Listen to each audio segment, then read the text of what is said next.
Shalom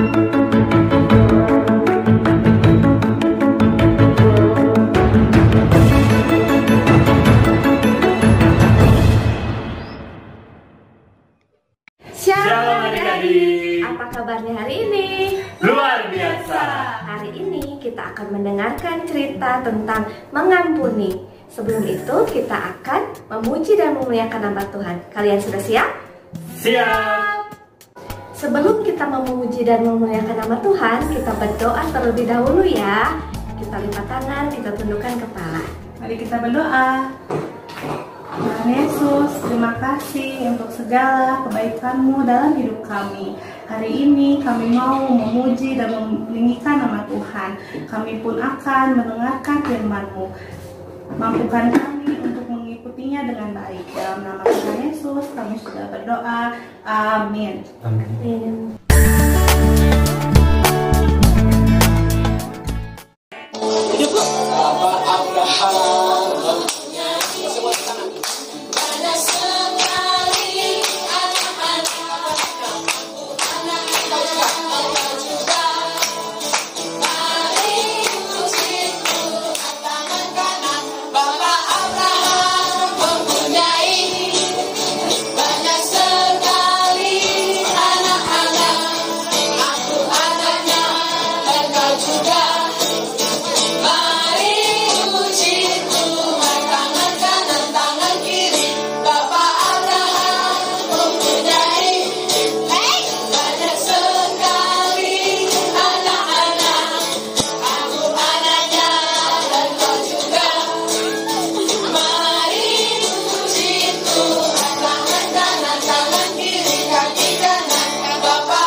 Adik-adik masih ingat tidak minggu lalu kakak bercerita tentang apa?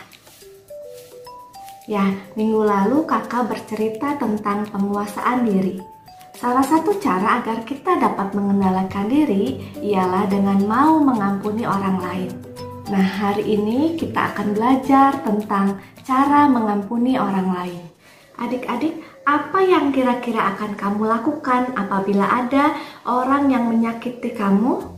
Apa kamu akan marah? Apakah kamu akan balas dendam? Atau kamu menyimpan marah itu di dalam hati kamu?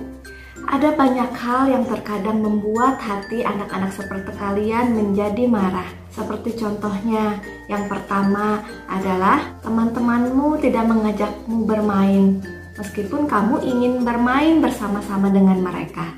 Terkadang itu semua membuat hati kita merasa sakit. Nah, permasalahan yang pertama ini kita akan ibaratkan seperti gelas yang berwarna kuning ini.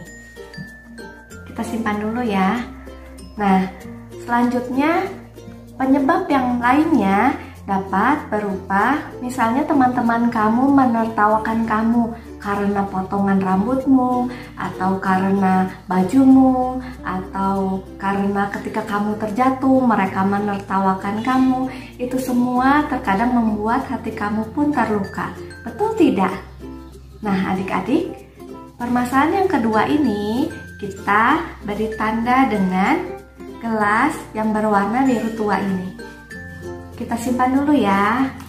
Nah, permasalahan yang ketiga, contohnya adalah ketika kakak atau adik kamu menyakiti hati kamu, misalnya bertengkar, lalu memukul atau mengejek. Nah, itu semua juga dapat menyebabkan hati kamu terluka. Betul tidak? Nah, permasalahan yang ketiga ini kita beri tanda dengan gelas yang berwarna merah ini. Kita simpan dulu ya. Semua permasalahan tadi dapat menimbulkan kemarahan, kebencian, bahkan dendam di dalam hati kita. Adik-adik, ada beberapa ayat dalam Alkitab yang mengharuskan kita untuk saling mengampuni. Di antaranya adalah Efesus 4 ayat 32 yang berbunyi, "Tetapi hendaklah kamu ramah seorang terhadap yang lain, penuh kasih mesra dan saling mengampuni, sebagaimana Allah dalam Kristus telah mengampuni kamu." Di sini dikatakan bahwa kita harus ramah seorang terhadap yang lain, harus saling mengampuni, sebagaimana Tuhan Yesus terlebih dahulu telah mengampuni kita. Ayat yang kedua adalah Kolose 3 ayat 13. "Sabarlah kamu seorang terhadap yang lain, dan ampunilah seorang akan yang lain. Apabila yang seorang menaruh dendam terhadap yang lain, sama seperti Tuhan telah mengampuni kamu. Perbuat jugalah demikian." Di sini jelas dikatakan bahwa kita harus saling mengampuni ya adik-adik ya. Ayat yang ketiga adalah dalam Markus 11 ayat 25. "Dan jikalau kamu berdiri untuk berdoa, ampunilah dahulu sekiranya ada barang sesuatu dalam hatimu terhadap seseorang, supaya juga Bapamu yang di surga mengampuni kesalahan-kesalahanmu." Adik-adik, di sini dijelaskan bahwa sebelum kita berdoa, kita itu harus mengampuni terlebih dahulu orang yang bersalah kepada kita. Apabila kita tidak mengampuninya, Tuhan pun tidak akan mengampuni kesalahan yang ada pada kita. Ingat ya adik-adik ya, setelah nanti kita mengampuni orang yang bersalah kepada kita, maka Tuhan Yesus akan mendengarkan semua doa-doa kita. Adik-adik, Tuhan Yesus telah terlebih dahulu mengampuni dosa-dosa kita dengan cara mati di kayu salib. Kita pun harus mengampuni sesama kita, sehingga hati kita dapat bersih dan bisa bersama Tuhan di surga ketika Tuhan datang menjemput kita. Nah, adik-adik mungkin berkata dalam hati, "Iya, saya mau mengampuni," tapi itu sangat sulit. Betul adik-adik, mengampuni itu terkadang sulit bagi kita. Tapi ada cara-cara untuk kita dapat saling mengampuni. Di antaranya adalah kita berdoa kepada Tuhan untuk meminta pertolongan dengan meminta Roh Kudus untuk mengisi hati kita, sehingga hati kita ini penuh dengan Roh Kudus. Nah adik-adik, kakak mempunyai sebuah botol. Botol ini kita ibaratkan sebagai diri kita, ya. Mempunyai mata dan sedotan ini diibaratkan seperti mulut kita. Nah, semua permasalahan yang tadi yang menimbulkan kemarahan tadi, seperti contohnya teman-teman kamu yang mengejek kamu, itu semua terkadang bagi kita dimasukkan ke dalam hati kita. Kita masukkan ya.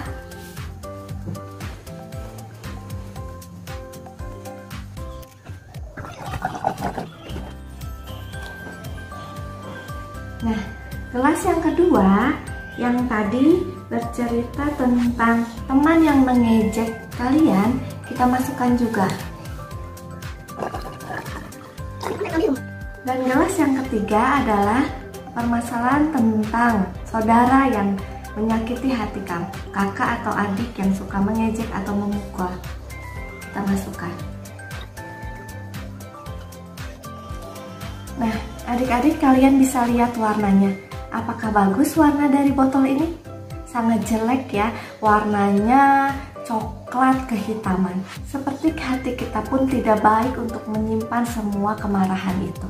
Karena mulut kita yang diumpamakan seperti sedotan ini akan mengeluarkan semua yang ada pada hati kita. Bila hati kita kotor, yang keluar juga adalah kata-kata kotor. Bila hati kita benci, maka yang keluar adalah kata-kata tentang kebencian. Nah adik-adik, jangan biarkan semua itu terjadi ya. Nah adik-adik, Roh Kudus diumpamakan seperti balon ini yang akan memompa air dalam botol ini, seperti Tuhan menyucikan diri kita. Adik-adik, ini adalah seperti Tuhan Yesus yang akan mendengarkan semua doa-doa kita.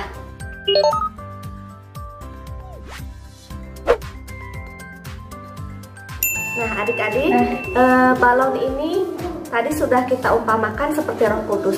Roh Kudus akan memampukan kita untuk kita berdoa kepada Tuhan melalui mulut kita. Dan semua nanti apa yang ada di hati kita, kemarahan itu akan dibantu, didorong oleh Roh Kudus keluar ketika kita berdoa kepada Tuhan. Berdoa, kita menggunakan mulut kita ya. Kita lihat apa yang akan terjadi. Nah, adik-adik, semua yang ada di hati kita akan dipompa, dibantu oleh Roh Kudus. Dan semua doa-doa kita itu akan ditampung, didengarkan oleh Tuhan Yesus.